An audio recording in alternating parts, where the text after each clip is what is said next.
साईश्वराय विद्महे सत्यदेवाय धीमहि तन्नः सर्वः प्रचोदयात्। ॐ साईश्वराय विद्महे सत्यदेवाय धीमहि तन्नः सर्वः प्रचोदयात्। ॐ साईश्वराय विद्महे सत्यदेवाय धीमहि तन्नः सर्वः प्रचोदयात्। ॐ साईश्वराय विद्महे सत्यदेवाय धीमहि तन्नः सर्वः प्रचोदयात्। ॐ साईश्वराय विद्महे सत्यदेवाय धीमहि तन्नः सर्वः प्रचोदयात्। ॐ साईश्वराय विद्महे सत्यदेवाय धीमहि तन्नः सर्वः प्रचोदयात्। ॐ साईश्वराय विद्महे सत्यदेवाय धीमहि तन्नः सर्वः प्रचोदयात्। ॐ साईश्वराय विद्महे सत्यदेवाय धीमहि तन्नः सर्वः प्रचोदयात्। ॐ साईश्वराय विद्महे सत्यदेवाय धीमहि तन्नः सर्वः प्रचोदयात्। ॐ साईश्वराय विद्महे सत्यदेवाय धीमहि तन्नः सर्वः प्रचोदयात्। ॐ साईश्वराय विद्महे सत्यदेवाय धीमहि तन्नः सर्वः प्रचोदयात्। ॐ साईश्वराय विद्महे सत्यदेवाय धीमहि तन्नः सर्वः प्रचोदयात्। ॐ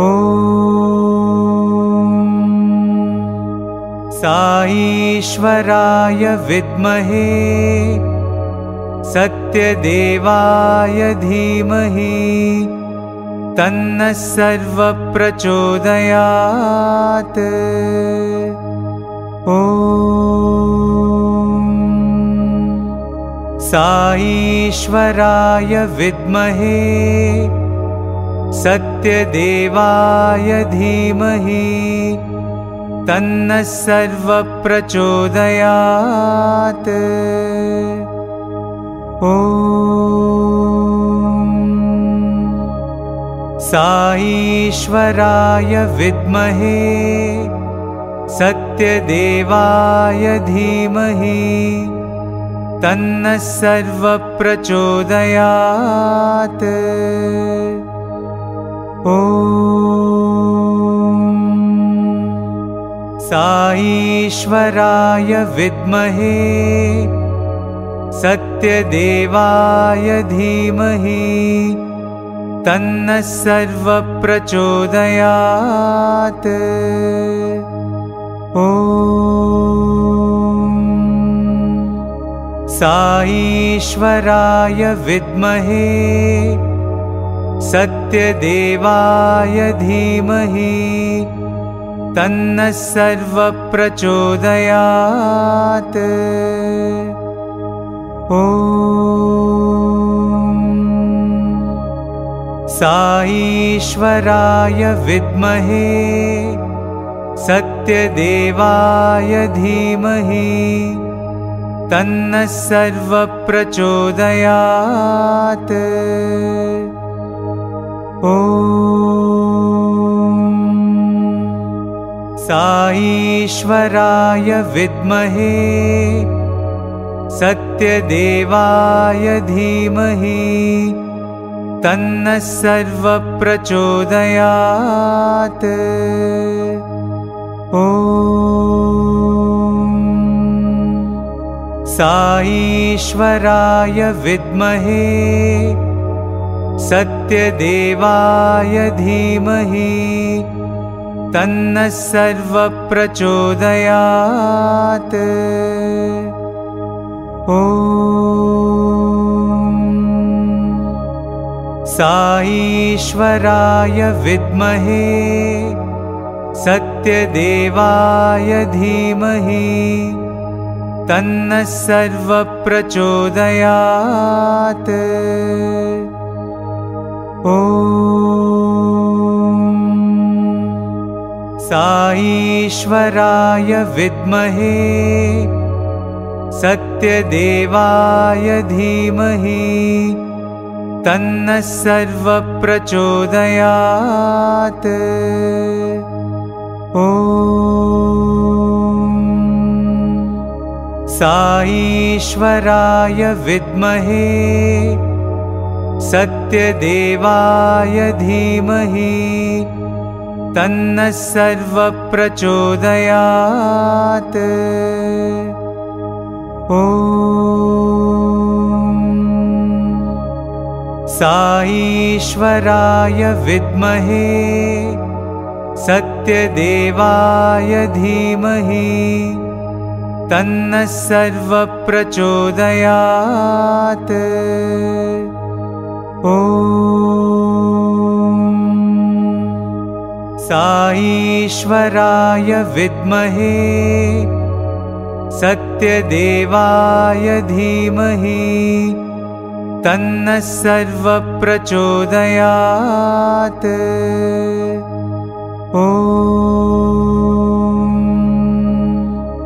साईश्वराय विद्महे सत्यदेवाय धीमहि तन्नः सर्वप्रचोदयात्। ॐ साईश्वराय विद्महे सत्यदेवाय धीमहि तन्नः सर्वप्रचोदयात्।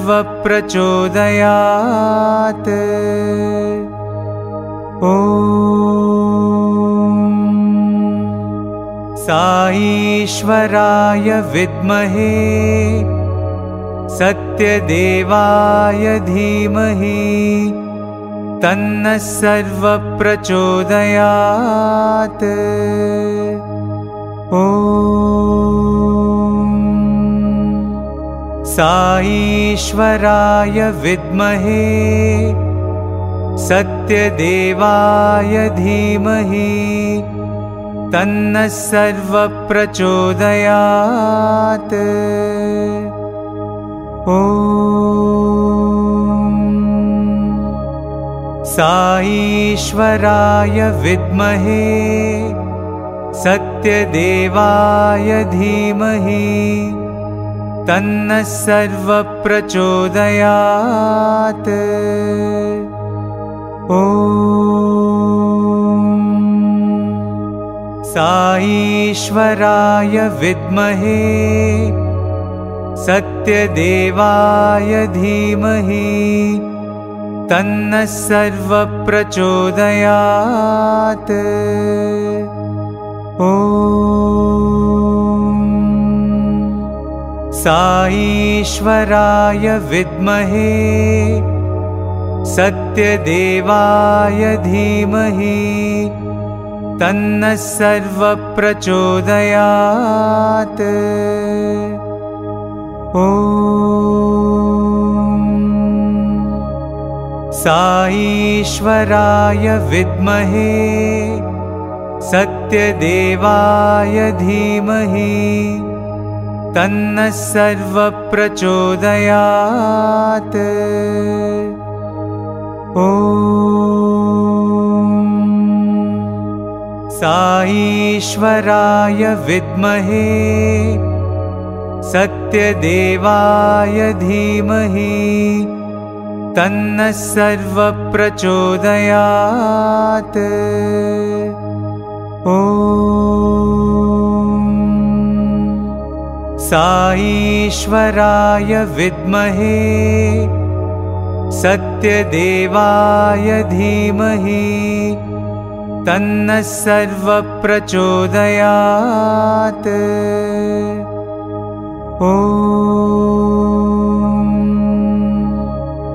साईश्वराय विद्महे सत्यदेवाय धीमहि तन्नः सर्वप्रचोदयात्। ॐ साईश्वराय विद्महे सत्यदेवाय धीमहि तन्नः सर्वप्रचोदयात्। ॐ साईश्वराय विद्महे सत्यदेवाय धीमहि तन्नः सर्वप्रचोदयात्। ॐ साईश्वराय विद्महे सत्यदेवाय धीमहि तन्नः सर्वप्रचोदयात्। ॐ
Dear devotees, you are about to embark on the greatest journey of your life, a journey to the core of your inner being.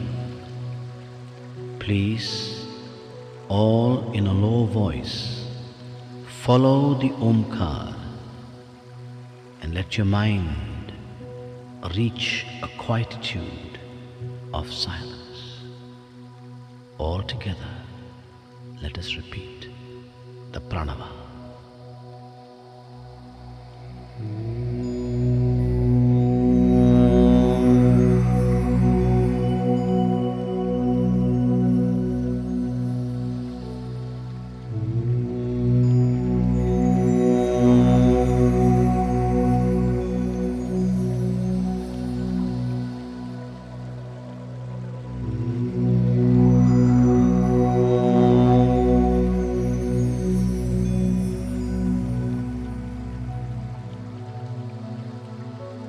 please sit up straight. And in the quietness of your mind, hear the sound of your breathing. Breathe in and out. In, out. Now, open your eyes and see the light in front of you. This is the light of a candle. Gaze intently at the light. Now, feel the light shining in the center of your forehead. Now half close your eyes and feel the light in the center of your forehead. Now, let that light come down your neck to the center of your chest. Imagine a flower, a lotus, opening petal by petal to receive the light. Now the light is resting on the lotus.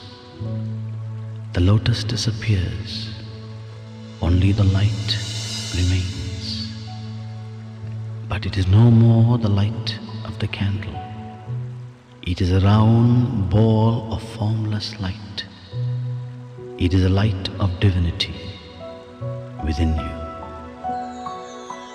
Feel this light now expand, and feel the light going down your body, into your legs, up to your feet. Feel warmth as the light surges through your limbs. And make this mental vow, O Lord, my legs, touched by the light of your divinity, will always take me only to places of goodness. Feel the light surging upwards, up into your chest, around your shoulders, and down into your arms and fingers. Feel the warmth as this light surges through you. Make this mental vow, O Lord, my arms, touched by the light of your divinity, will only yearn to do what is good. Now feel the light surging upwards into your neck and into your face, into your head, and the light now shines in your eyes. Make a vow. My eyes must yearn to see only what is good. Feel the light now shining in your ears. My ears must yearn to hear only what is good. Feel the light now shining on your lips. My lips must yearn to only speak what is good. Now, feel this light now shining into your whole body. The light illumines the body. In your mind, repeat the words, the light is in me. Now feel the light expand. Expand, and you are now sitting in a ball of light, in a cone of formless light. Let your mind say, the light is within me, I am in the light. Feel a thrill of this light, and now feel this light expanding and filling this entire room with a divine glow. And let this light now go beyond this room, beyond and beyond, spreading ever further to this whole country, and beyond this country, beyond oceans and beyond nations. Let this light flow ever outwards to encompass the whole world. Now, imagine yourself, not your physical body, but an inner being within you, like a gigantic divine form, sitting on the globe, and the light of your divinity, the light of your love, encompassing the whole world. Stay for a moment, thrilled in that thought. Now, bring into your mind's eye and send your light of love to all the creatures of the world, all the animals and insects, creatures that fly or crawl. All of them are God's creatures. Send your light of love now to those whom you dislike or whom you think dislike you. Send your love, send your light of love to them. The same Atma in you is also in them. Let them feel the radiance of your light. Let them feel the radiance of your love. Now, into your mind's eye, bring those you love, your spouse, children, relations, friends, whoever. Bathe them with the divine glow of your love. Feel oneness with the whole world. Feel at peace with yourself. And now, look inside you. Can you imagine? Do you see a ball of light within you? In this ball of light, bring in the form of the Ishtadeva, the divine being that you love and worship. See this form smiling within you. See this divine form raise his hands in blessing. You have shared your love with the world. Now, receive the blessing and darshan of the divine within. Stay for a moment, thrilled in this thought that you and he are one.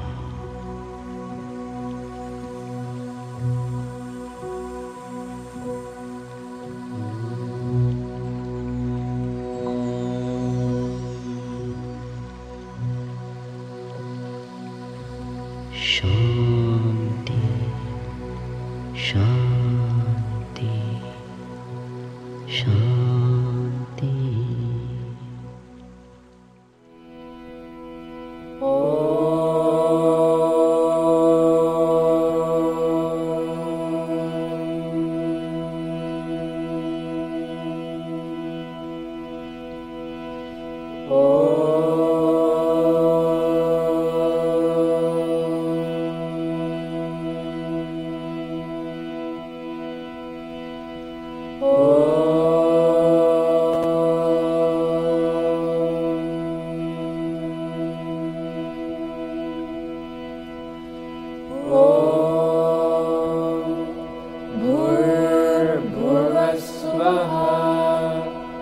तत्सवितुर्वरेण्यं भर्गो देवस्य धीमहि धियो यो नः प्रचोदयात्। ॐ साईश्वराय विद्महे सत्यदेवाय धीमहि तन्नः सर्वः प्रचोदयात्। ॐ श्रीभास्कराय विद्महे साईदेवाय धीमहि तन्नः सूर्यः प्रचोदयात्। ॐ प्रेमात्मनाय विद्महे हिरण्यगर्भाय धीमहि तन्नः सत्यः प्रचोदयात्। ॐ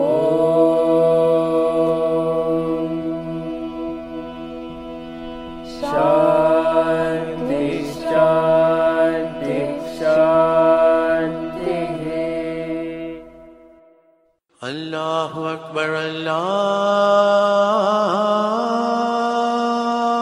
अल्लाहु अकबर अल्लाहु अकबर अल्लाहु अकबर अशहदु अन्ना इलाहा इल्लल्लाह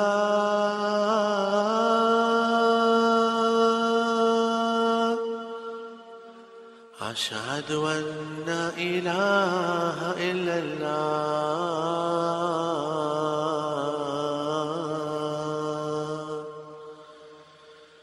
अशहदु अन्ना मुहम्मदर रसूलल्लाह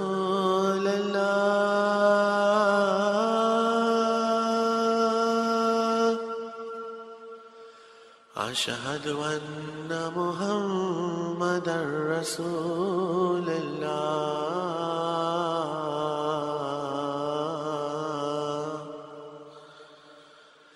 हय्या अला सलाह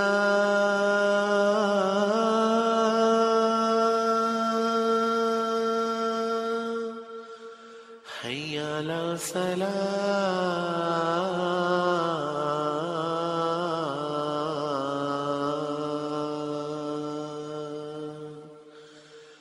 हय्या अला फलाह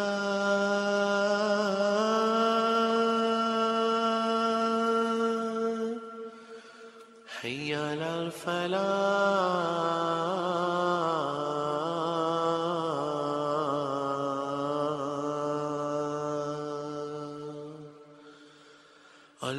अल्लाहु अकबर अल्लाहु अकबर ला इलाहा इल्लल्लाह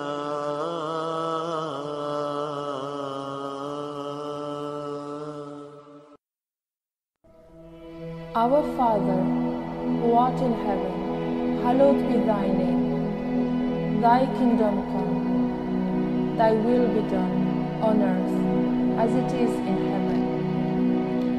Give us this day our daily bread, and forgive us our trespasses, as we forgive those who trespass against us. And lead us not into temptation, but deliver us from evil. For thine is the kingdom, the power, and the glory, forever and ever. Amen.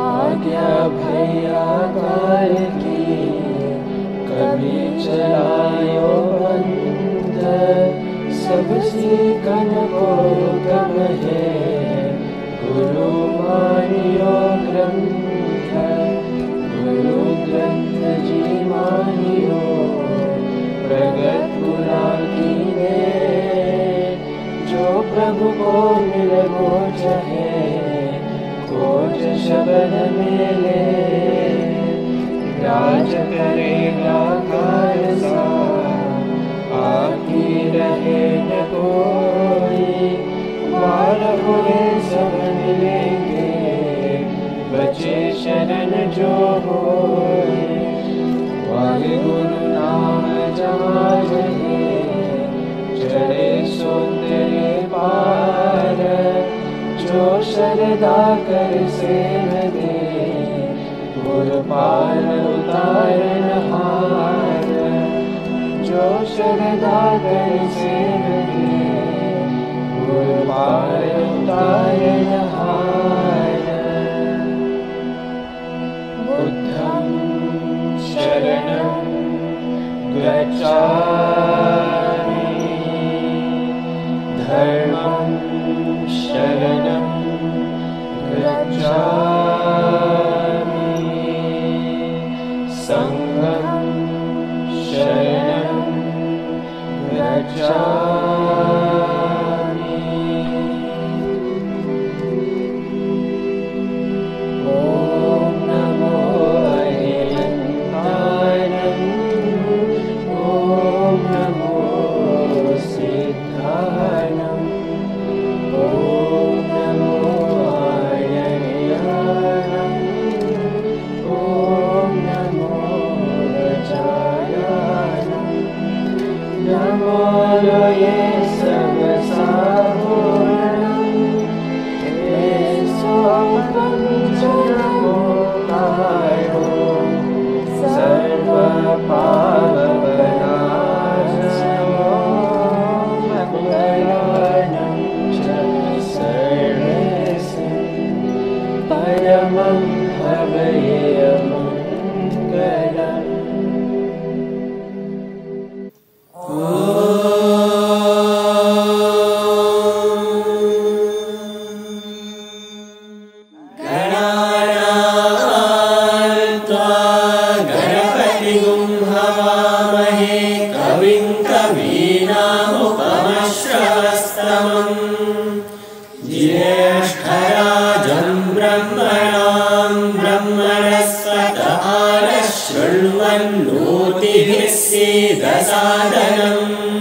प्रणो देवी सरस्वती वाजेभिर्वाजिनीवती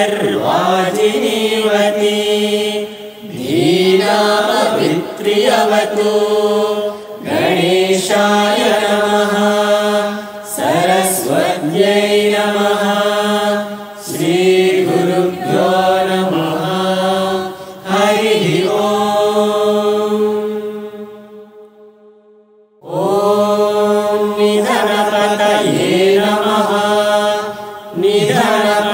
निधनपदान्तिकाय नमः ऊर्ध्वाय नमः ऊर्ध्वलिङ्गाय नमः हिरण्याय नमः हिरण्यलिङ्गाय नमः सुवर्णाय नमः सुवर्णलिङ्गाय नमः दिव्याय नमः दिव्यलिङ्गाय नमः भवाय नमः भवलिङ्गाय नमः शर्वाय नमः शर्वलिङ्गाय नमः शिवाय नमः शिवलिङ्गाय नमः ज्वलाय नमः ज्वललिङ्गाय नमः आत्माय नमः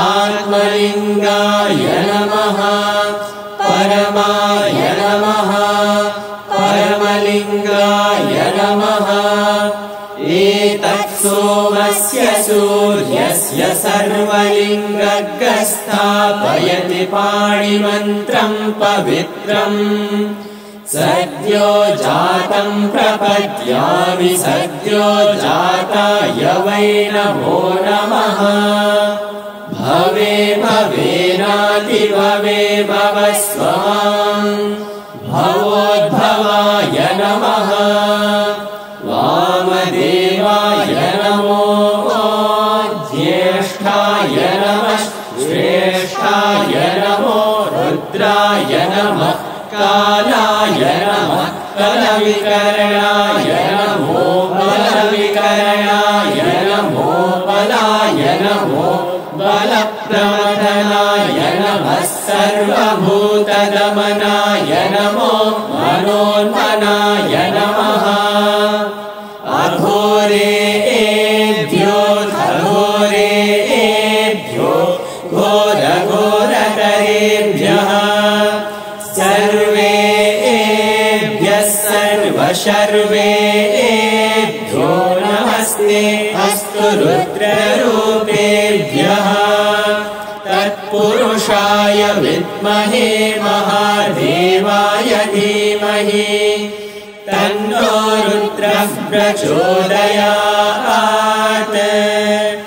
ईशानः सर्वविद्यानाम् ईश्वरः सर्वभूतानां ब्रह्माधिपतिर्ब्रह्मणोऽधिपतिर्ब्रह्मा शिवो मे अस्तु सदा शिवो नमो हिरण्यबाहवे हिरण्यवर्णाय हिरण्यरूपाय हिरण्यपतये अम्बिकापतय उमापतये पशुपतये नमो नमः ऋतगुं सत्यं परं ब्रह्म पुरुषं कृष्णपिङ्गलम् ऊर्ध्वरेतं विरूपाक्षं विश्वरूपाय वै नमो नमः। सर्वो वै रुद्रस्तस्मै रुद्राय नमो अस्तु। पुरुषो वै रुद्रः सन्महो नमो नमः। विश्वं भूतं भुवनं चित्रं बहुधा जातं जायमानं च यत् सर्वो ह्येष रुद्रस्तस्मै रुद्राय नमो अस्तु। तद्रुद्राय प्रचेतसे मीढुष्टमाय तव्यसे वोचे वशन्तमगुहृदे सर्वो ह्येष रुद्रस्तस्मै रुद्राय नमो अस्तु। ॐ शान्ति शान्ति शान्तिः।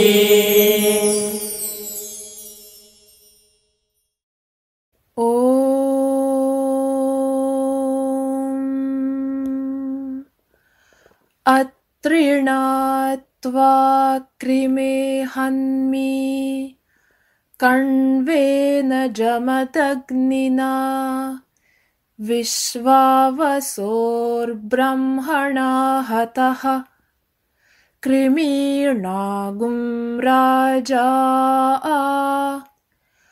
अप्येषागस्थपतिर्हतः अथो माताथो पिता अथो स्थूरा अथो क्षुद्राः अथो कृष्णा अथो श्वेताः अथो आशातिका हताः श्वेताभिः सह सर्वे हताः आहरावद्य श्रितस्य हविषो यथा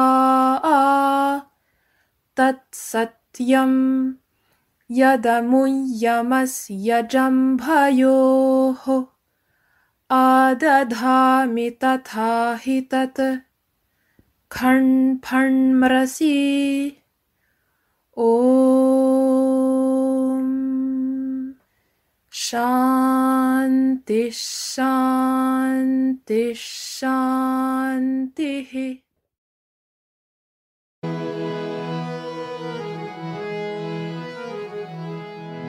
जय गणराया श्री गणराया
सिंदूर वदना पंकज रमना गणपति बाप्पा मोरया।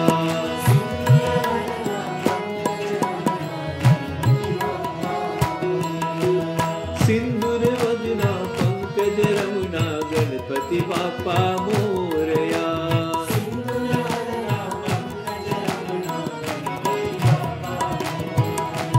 जय गणराया श्री गणराया।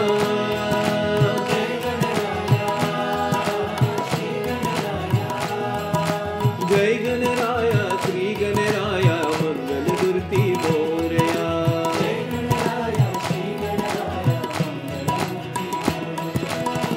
सिद्धि विनायक मंगल दाता।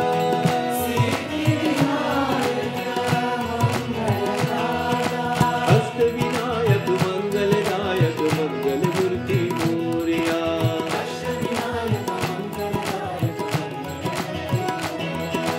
जय गणराया श्री गणराया।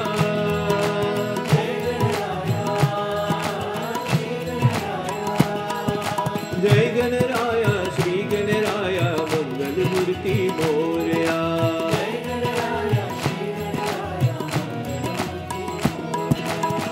सिंदूर वदना पंकज रमना।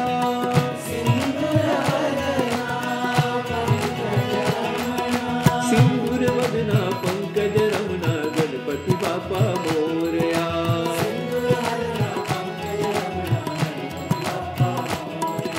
सिंदूर वदना पंकज रमना गणपति बाप्पा मोरया।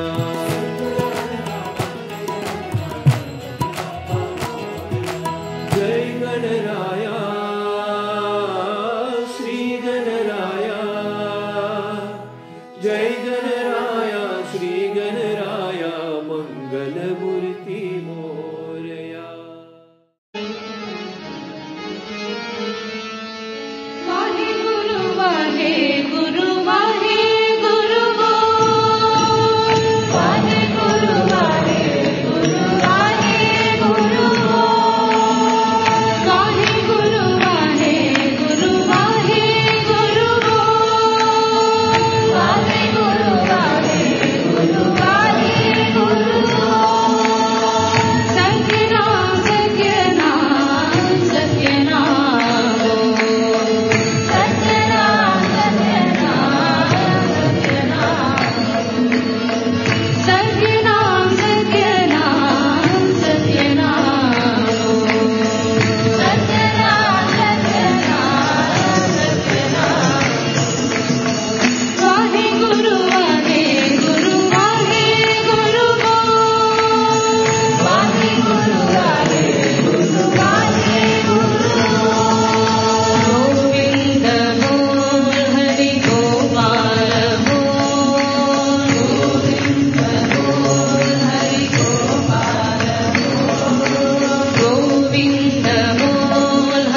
गुरु नानक जी की जय जयकार। गुरु नानक जी की जय जयकार। गुरु नानक जी की जय जयकार। गुरु नानक जी की जय जयकार। जो बोले सो होए निहाल। जो बोले सो होए निहाल। जो बोले सो होए निहाल। जो बोले सो होए निहाल। अल्लाह साई ले लो सलाम। अल्लाह साई ले लो सलाम। मौला साई ले लो सलाम। मौला साई ले लो सलाम। सलाम सलाम लाखों सलाम। सलाम सलाम लाखों सलाम। सलाम सलाम मेरा सलाम। सलाम सलाम मेरा सलाम। यीशु पिता प्रभु साई राम। यीशु पिता प्रभु साई राम। यीशु पिता प्रभु साई राम। यीशु पिता प्रभु साई राम। बुद्ध जोराष्ट्र महावीर नाम। बुद्ध जोराष्ट्र महावीर नाम। बुद्ध जोराष्ट्र महावीर नाम। बुद्ध जोराष्ट्र महावीर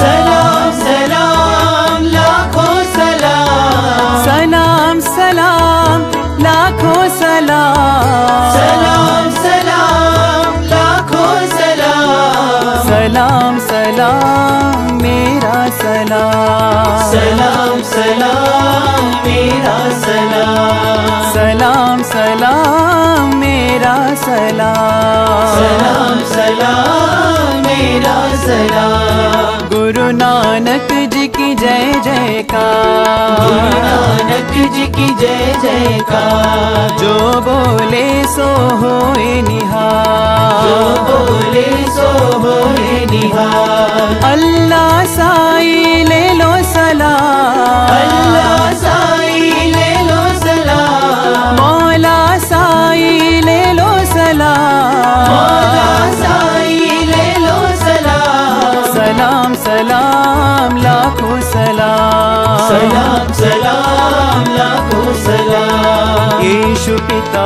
प्रभु साई राम, यीशु पिता प्रभु साई राम, बुद्ध जोराष्ट्र महावीर नाम, बुद्ध जोराष्ट्र महावीर नाम। सलाम सलाम लाखों सलाम, सलाम सलाम लाखों सलाम, सलाम सलाम मेरा सलाम, सलाम सलाम मेरा सलाम, सलाम सलाम मेरा सलाम, सलाम सलाम मेरा सलाम। गुरु नानक जी की जय जयकार।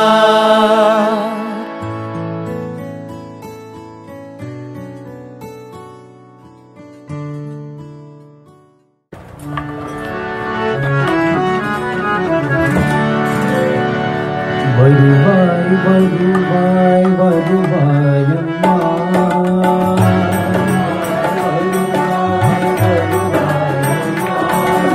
வருவாய் வருவாய் வருவாய் அம்மா,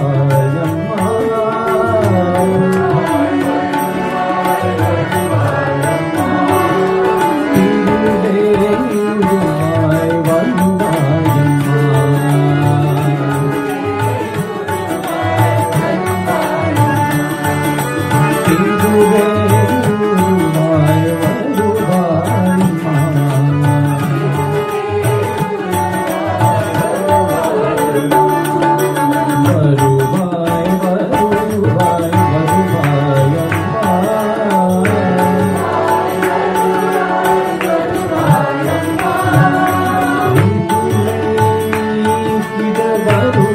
வந்தாய்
वाहे गुरु जी बोलो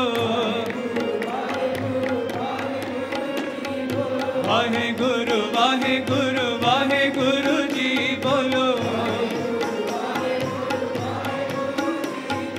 सत्यनाम सत्यनाम सत्यनाम जी बोलो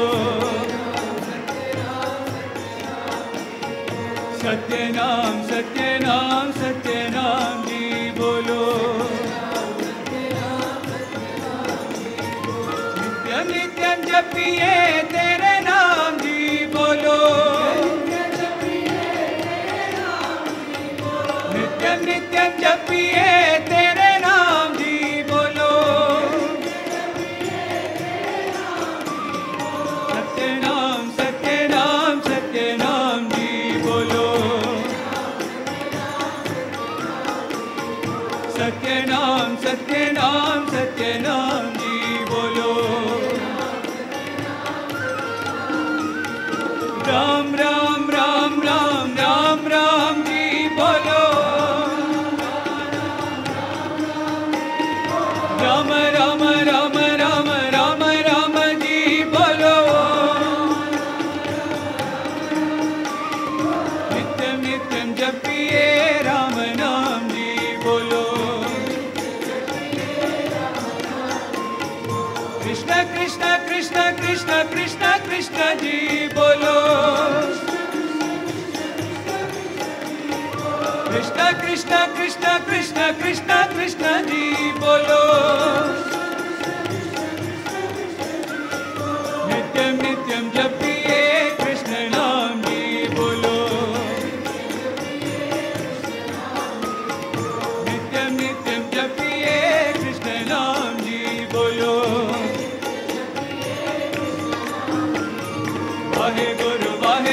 वाहे गुरु जी बोलो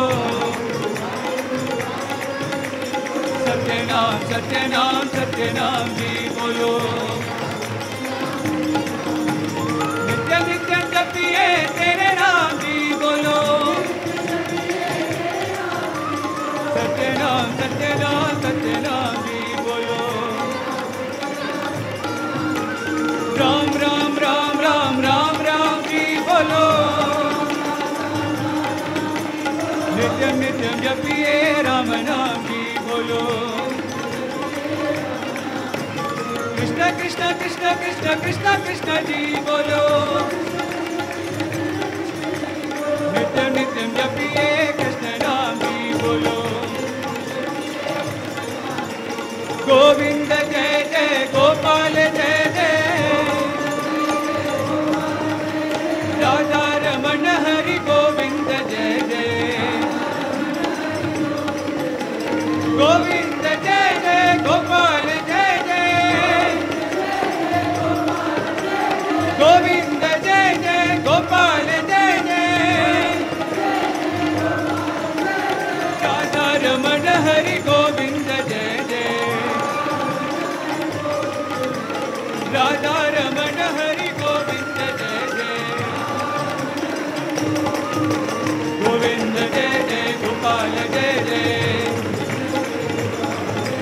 राधा रमण हरि गोविंद जय जय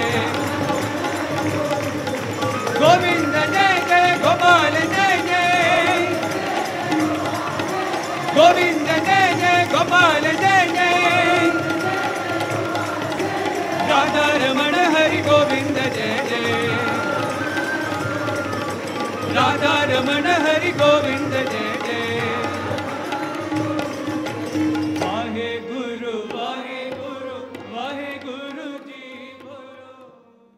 Jai Sai Ram to you all. Ugadi. This festival celebrates the New Year in Karnataka. This day is also known as Chandramana. Ugadi refers to the beginning of the New Year according to the Hindu lunar calendar that usually falls in the months of March and April. This auspicious day involves religious observances and customs. This day is also regarded as the herald of the harvest season. It It is believed that Lord Brahma began creating the world on this day, and Ugadi refers specifically to the yuga in which the current generation lives, i.e. the Kali Yuga. This day is also considered highly auspicious to start new ventures.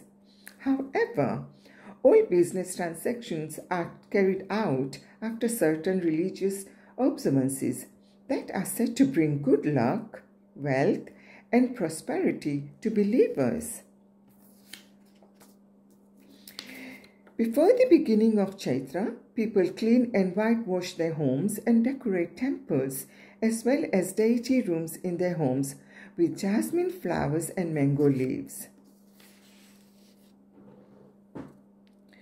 To start the celebration, the entire household wakes up before dawn and takes a head bath after massaging the whole body with sesame oil and wear new traditional clothes with heavy gold jewelry. These idols of god and goddesses within the house are then bathed in oil too, after which prayers and offerings of neem flowers, mangoes, tamarind are given up. The elderly women in the family then apply oil vermilion to the forehead of the younger members, following which all members of the family wash their reflections in the vessel of molten ghee. The entire family worship the Panchinga, which is read for the first time. It is believed that special blessings are bestowed on those who read and listen to Panchinga. The temple priest or whosoever is reading the Panchinga needs to be given gifts of thanks in the form of new clothes. Devotees decorate their front door with red earth and a string of mango and neem leaves. The entrance is also decorated with rangoli. There is a special type of food item that is prepared for this occasion, and it is called Bevu Bella. The preparation is a mix of neem flowers or birds, jaggery, and unripened mango that symbolizes the mixture of happy, sad, infuriating, fearful, disgusting, and surprising events in life. Meals are first offered to the gods before the family eats them.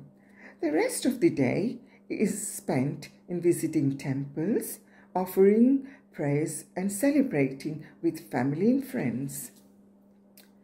Jai Sai Ram. My loving pranams at the lotus feet of our beloved Swami. Jai Sai Ram to you all. We are very honoured and fortunate to have with us Brother Dharamveer Singh, Sister Rupa Panesar, and Upnit Singh Dadyala to help us celebrate Vaisakhi. Dharamveer Singh, who received his MBE in 2011, is one of the most prominent sitar players and Indian music educators based in England.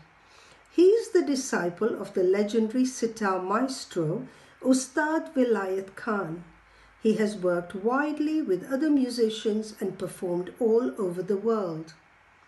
Brother Dharamveer Singh will share with us the Vaisakhi message. Sister Rupa, a familiar figure among the Sai organization, has performed several times at many of our local and national programs and at the Sai Kulwant Hall in Prashanti Nilayam. She is considered one of the finest sitar players to emerge on the Indian music scene in the UK. At the age of 7, she began her training under the great educationalist and sitar maestro Ustad Dharamveer Singh. Today, Sister Rupa will be joined by Upnit Singh Dadyala on the tabla, and the sound and video mix is by Camillo Tirado. As always, I'm sure we're in for a treat.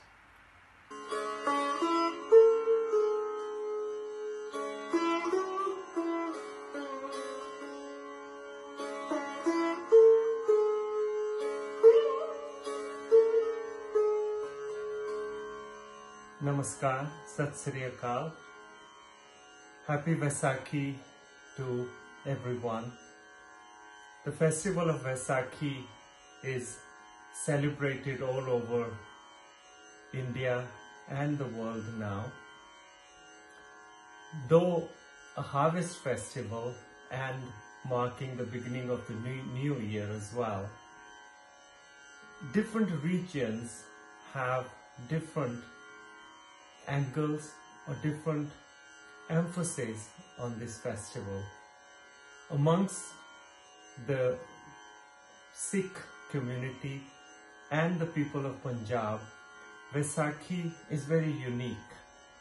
Vaisakhi Day in 1699, the 10th Guru of the Guru Nanak's lineage, Guru Gobind Singh, invited his disciples, his congregation, to meet for a very special event, special announcement. And it is on this day that Guru Gobind Singh took 5 human beings, 5 of his disciples, each from a different caste, and gave them a unique identity called the Khalsa, the Pure One, in order to take away and finish the dreaded caste system. And this was needed at the time when the Hindu Rajas had pleaded to Guru Gobind Singh that the Muslim rulers were forcing the Hindus to convert to Islam. So Guru Gobind Singh realized that people were very scared and very afraid and very much like cowards, because under the sway of caste, they were themselves divided. So he brought the 5 together, baptized them, and then himself took the Amrit, or took baptism for these 5, and announced them as being the authority. And that is seen to be the beginning of the Sikh community, the warrior saints. And this day is rather special.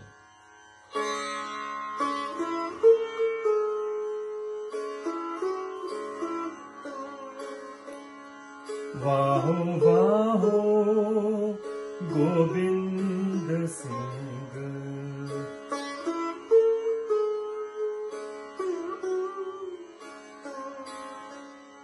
Vaho Vaho Vaho Vaho, Aaphe Guru Chela, Aaphe Guru Chela, Vaho Vaho Gobind Singh, Vaho Vaho Vaho Vaho.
Sri Narayana तू पुरुषोत्तम गुरु तू सिद्धबुद्ध तू स्कंद विनायक सविता पावक तू सविता पावक तू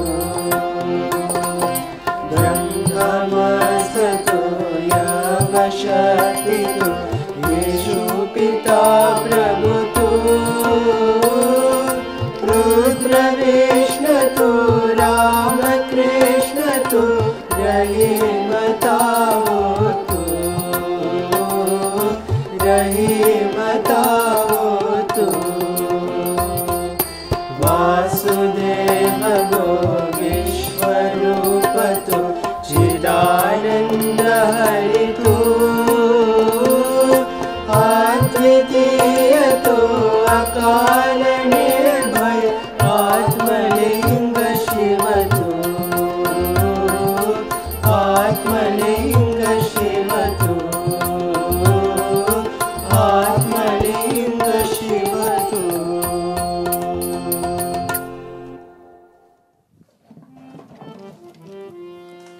ओम जय जगदीश हरे स्वामी सत्य साई हरे भक्त जना संरक्षक भक्त जना संरक्षक परति महेश्वरा ओम जय जगदीश हरे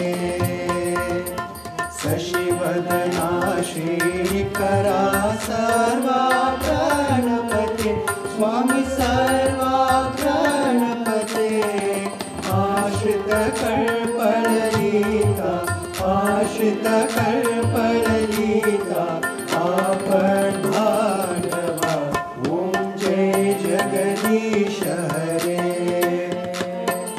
माता पिता गुरुदेवं मर्यन्तयुमीवे स्वामी मर्यन्तयुमीवे नाद ब्रह्म जगन्नाथ नाद ब्रह्म जगन्नाथ नागेन्द्र शयना ओम जय जगदीश हरे ओंकार रूप ओजस्वी ओ साई महादेवा सत्य साई महादेवा मंगलारति नंदुक मंगलारति नंदुक मंगल गिरिधारी ओम जय जगदीश हरे नारायण नारायण ओम सत्य नारायण नारायण नारायण ओम नारायण नारायण ओम सत्य नारायण नारायण ओम सत्य नारायण नारायण ओम जय सद्गुरुदेवा नारायण नारायण ओम सत्य नारायण नारायण नारायण ओम नारायण नारायण ओम सत्य नारायण नारायण ओम सत्य नारायण नारायण ओम जय सद्गुरुदेवा नारायण नारायण ओम सत्य नारायण नारायण नारायण ओम नारायण नारायण ओम सत्य नारायण नारायण ओम सत्य नारायण नारायण ओम जय सद्गुरुदेवा ओम शांति शांति शांति समस्त लोकाः सुखिनो भवन्तु समस्त लोकाः सुखिनो भवन्तु समस्त लोकाः सुखिनो भवन्तु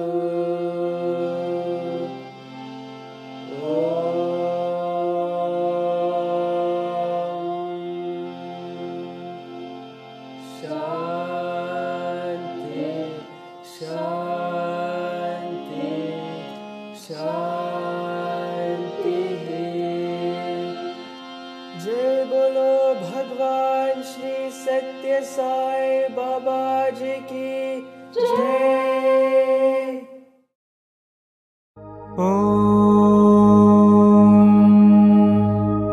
साईश्वराय विद्महे सत्यदेवाय धीमहि तन्नः सर्वः प्रचोदयात्। ॐ साईश्वराय विद्महे सत्यदेवाय धीमहि तन्नः सर्वः प्रचोदयात्। ॐ साईश्वराय विद्महे सत्यदेवाय धीमहि तन्नः सर्वः प्रचोदयात्। ॐ साईश्वराय विद्महे सत्यदेवाय धीमहि तन्नः सर्वः प्रचोदयात्। ॐ साईश्वराय विद्महे सत्यदेवाय धीमहि तन्नः सर्वः प्रचोदयात्। ॐ साईश्वराय विद्महे सत्यदेवाय धीमहि तन्नः सर्वः प्रचोदयात्। ॐ साईश्वराय विद्महे सत्यदेवाय धीमहि तन्नः सर्वः प्रचोदयात्। ॐ साईश्वराय विद्महे सत्यदेवाय धीमहि तन्नः सर्वः प्रचोदयात्। ॐ